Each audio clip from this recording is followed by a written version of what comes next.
నాకు ప్రియాతి ప్రియమైన ముఖ్యమంత్రి గారు, మీ అభిమానిగా, కాంగ్రెస్ పార్టీ కార్యకర్తగా ఆర్టిస్ట్ కార్మికుల సమస్య పరిష్కారానికి మీ కలవాలని సంవత్సరంకెళ్ళి ప్రయత్నం చేస్తుంటే అపాయింట్మెంట్ దొరకడం లేదు.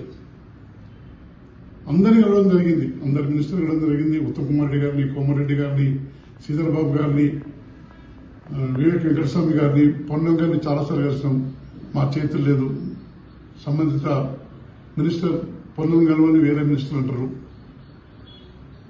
ఆఖరికి కేశవరావు గారిని, ఎక్కడ సమస్య పరిష్కారం కావడం లేదు.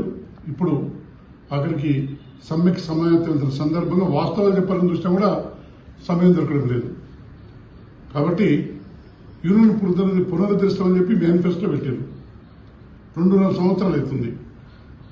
ఒక్క పైసా ఖర్చు లేని యూనియన్ పునరుద్ధరించకపోవడం వల్ల కార్మికులు తీవ్ర నిరాశకు గురయ్యారు. 2019 సంవత్సరంలో తమరు ఎల్బినార్ ఇండోర్ స్టేడియంలో మాకు మద్దతు ఇవ్వడం జరిగింది.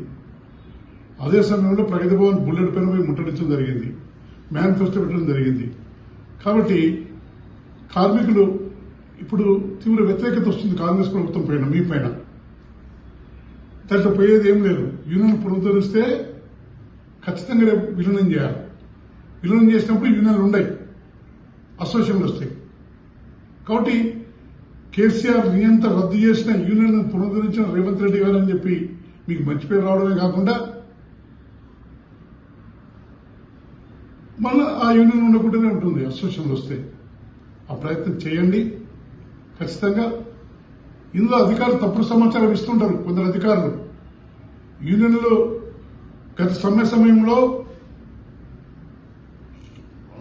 టెంపరీ వర్కర్లు తెచ్చిన డబ్బులు సగం మంది, కొంతమంది అధికారులు సగం డబ్బులు కక్కుర్తిపడి బ్యాంకులకు చెలాయించడం, తప్పుడు లెక్కలు చూపించి లక్షల రూపాయలు సంపాదించుకోరు. టెంపరీ వర్కర్లకు ఇవ్వాల్సిన జీతాలు మొత్తం వేయకుండా సగం సగం ఇచ్చుకుంటూ లక్షలాలు సంపాదించుకోరు. అలాంటి అధికారులు ఎప్పుడు కూడా వేచి చూస్తున్న సమ్మె జరగాలని తెలియదు కొందరు, అందరు కాదు.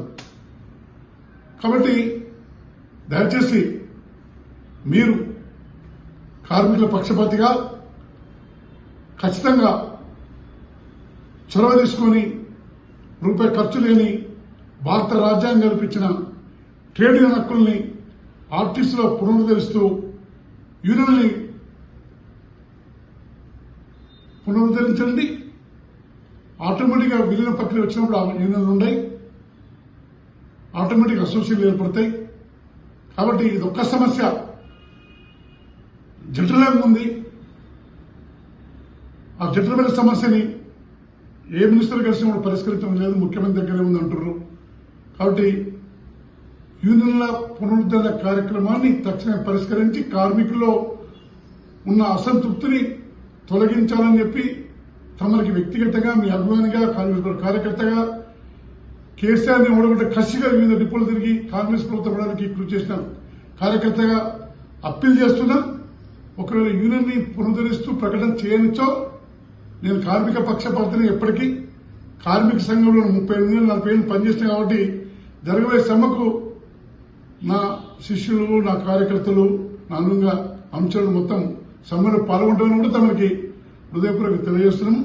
ఇప్పటికీ మీ శిష్యులమే, కాబట్టి మీరు ఆలోచించాలని చెప్పి బాధతోటి వ్యక్తం చేస్తున్నాం. కాబట్టి ఆలోచించండి, నిర్ణయం తీసుకోండి, చర్చించండి, కార్మిక సంఘాలను పిలిచి సమ్మెను నివారించండి.